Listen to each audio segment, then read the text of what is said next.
Queridos ouvintes, queremos lhe falar hoje sobre coisas estranhas de Israel. Paulo escreve aos Gálatas, capítulo 4, verso 4, que vindo a plenitude dos tempos, Deus enviou seu Filho nascido de mulher, nascido sob a lei, para remir os que estavam debaixo da lei, a fim de recebermos a adoção de filhos. A terra de Israel, Haeretz Israel, foi testemunha de muitos atos poderosos desprendidos das mãos de Deus. Depois de Israel haver conhecido o poder libertador das mãos do Senhor, recebeu muitas bênçãos, milagres, palavras proféticas e muitas outras coisas. Por cerca de 1100 anos após a libertação da escravidão egípcia, Israel teve que passar por um longo período de cerca de 400 anos de silêncio profético. Findos esses 400 anos, algumas coisas muito incomuns começaram a surgir. Indo o sacerdote Zacarias, levando incenso no templo de Deus em Israel, de repente se lhe aparece o anjo Gabriel, que lhe anunciou a conceição e o nascimento de um menino que seria seu filho, cujo nome deveria ser João. O anjo se identificou e veio trazer uma palavra àquele sacerdote, palavra de consolo. Ele, um homem que servia ao Senhor no ministério sacerdotal no templo de Jerusalém, tendo passado longos anos até que chegasse a velhice, não teve ele nem sua mulher nenhum filho. Após 400 longos anos de silêncio, de uma longa espera de Israel para ouvir a voz do Senhor, de repente, após muitas orações pedindo a Deus que lhe desse um filho, como resposta que demorasse a chegar, Zacarias já estava duvidando de que o Senhor, seu Deus, atendesse às suas preces, achando que, por ser velho, e sua mulher também, tudo já estava muito difícil, de modo a lhe tornar mais fácil descrer da resposta que o Senhor estava tardando em lhe dar. Às vezes, a resposta de Deus tarda, mas nunca falta. E Ele tem o seu tempo para responder, cumprindo com os seus propósitos abençoados. A nós compete crermos e aguardarmos, e a Ele pertence o cumprir das suas santas promessas. Zacarias aguardou, mas quando aconteceu-lhe o impossível, o seu coração já não estava perfeitamente em harmonia com as promessas tão febricitantes que recebera. Um anjo de nome Gabriel, aparecendo-lhe de súbito e dizendo-lhe que a oração de Zacarias tinha sido respondida, ele estava então trazendo a Zacarias um acontecimento assustador, primeiro com o seu aparecimento, e depois Zacarias se questionou se aquilo iria de fato acontecer. Logo então ficou ele mudo, até que aquelas coisas prometidas vieram realmente a suceder-se. Dali a 6 meses, lá veio outra vez o anjo Gabriel ao mundo. Trazia dessa vez uma outra novidade. Dessa vez foi endereçado à prima de Isabel, a mulher de Zacarias, na cidade de Nazaré, a Maria, na Galileia.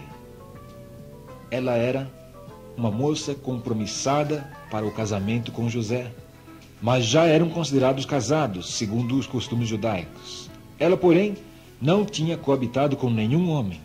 Deus, porém, na pessoa do Espírito Santo, foi acompanhando a Gabriel e profetizou que Maria, aquela mulher agraciada, que tinha sido achada como digna de receber um grande privilégio, iria conceber uma criança, um menino que seria chamado Filho de Deus. Louvado seja Deus! Este menino receberia, ele, o trono de Davi e reinará, diz a Bíblia, eternamente, e o seu reino não terá fim.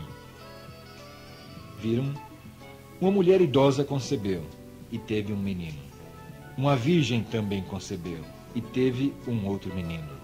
Ambos cumprindo propósitos e promessas de Deus para com o seu povo. Disse Gabriel, porque para Deus não há nada impossível. Isso escreve Lucas, capítulo 1, verso 37. Ao nascer Jesus em Belém da Judéia, Então 3 magos do Oriente vieram saudá-lo, perguntando sobre o recém-nascido rei dos judeus. Naquela mesma noite em Belém, os pastores do campo receberam uma visitação toda especial de uma numerosa comitiva de anjos de Deus, que os avisou de uma notícia grande, uma grande notícia que alegrou muito seus corações e de alegria para todos os povos. Primeiro, um anjo lhes anunciou, o qual foi acompanhado do brilho da glória dos céus. Os pastores ficaram espantados, apavorados. Uma vez falada a boa nova, abriram-se os olhos dos pastores e estes viram junto àquele anjo uma grande multidão dos exércitos dos céus, num espetáculo ao vivo, inesquecível, impressionante, marcante, terrível ao mesmo tempo, gloriosamente louvando a Deus, com altos brados, dando ao Senhor a glória devida com muita exultação, e apontando um tempo de paz na terra, entre os homens que têm boa vontade para com ele. Era um espetáculo de se tirar o chapéu e a moda mexicana pular-se de alegria em efusão, em grande efusão de louvor a Deus. E isso aconteceu só porque Jesus, o Cristo, nasceu em Belém de Judá. Sem se falar sobre o que aconteceu no restante de sua vida. Ele viveu por cerca de 33 anos de uma vida hiperabençoada que nos deixou um rastro santo de luz. Anjos do céu subiam e desciam gloriosamente uns após outros, visitando e visitando mais e mais e mais e mais, numerosas e muitas vezes, trazendo bênçãos incontáveis ao povo que conhecia, ou ouvia, simplesmente sabia que Jesus de Nazaré, o Filho de Deus, por ali estava marcando aquelas vidas com a marca de Deus. Sinais terríveis o acompanharam por onde quer que ele fosse, até que um dia esse Jesus, ele mesmo, decidiu deixar ser crucificado sobre um monte chamado Calvário em Jerusalém. Naquele dia, outras coisas inéditas, quais nenhumas outras de quaisquer épocas ou tempos ocorreram ali. Ao expirar na cruz Jesus, a terra se envolveu numas trevas muito densas. A luz do sol se escureceu completamente perto do meio-dia até as 3 horas da tarde. O véu do templo de Jerusalém se rasgou em 2, de alto a baixo, inexplicavelmente. Várias pessoas viram que mortos ressuscitaram naquele evento terrível. A terra sofreu um abalo sísmico repentino que fez estremecer o Monte Calvário. Jesus morreu, levando sobre si mesmo os meus e os seus pecados, querido ouvinte. Ele fez isso porque nos ama. Esta é a grande verdade. Ele, por amor a nós, ainda foi até o inferno e pregou os demônios, arrancando das garras do diabo as chaves da morte e do inferno. No primeiro dia da semana, isto é, no domingo, ele ressuscitou pelo poder divino do Espírito de Deus. E a sua ressurreição é para nós o pré-anúncio, a propaganda profética de que quem nele crer será salvo. E passou da morte para a vida. E também ressuscitará a sua semelhança, a semelhança da ressurreição de Jesus, o Cristo. Querido amigo, coisas estranhas como essas narradas que aconteceram em Israel prosseguem acontecendo porque Jesus está vivo e continua a fazer milagres. Se você crê em Cristo, a porta maravilhosa da graça está se abrindo para você entrar. E se você crê ou deseja crer mais, ore então agora juntamente comigo.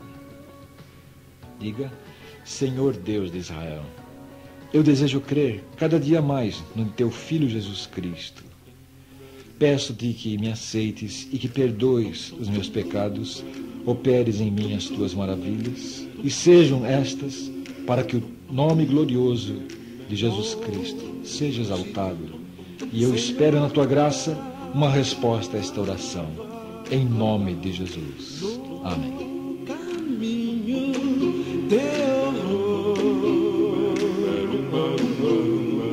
Oh, Jesus não perguntava, nem queria seu amor. Oh, porque Jesus me ama, eu não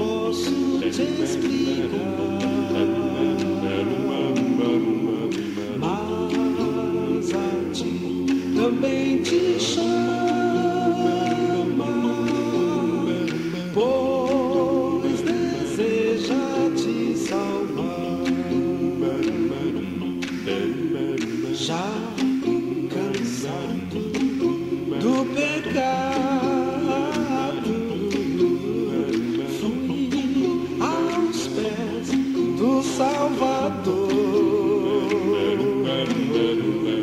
E ali caiu um fardo de tristeza e dor. Oh, porque Jesus me ama, eu não posso te explicar, mas a ti também te chama, pois deseja te salvar. Como se é maravilhoso pertencer ao meu Jesus. Oh, ter a graça e o repouso fica ao pé da oh, porque Jesus me ama, eu não posso te explicar,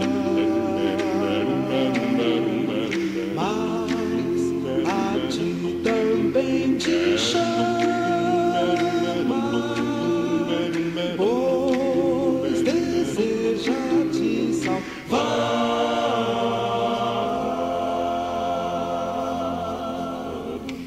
Dum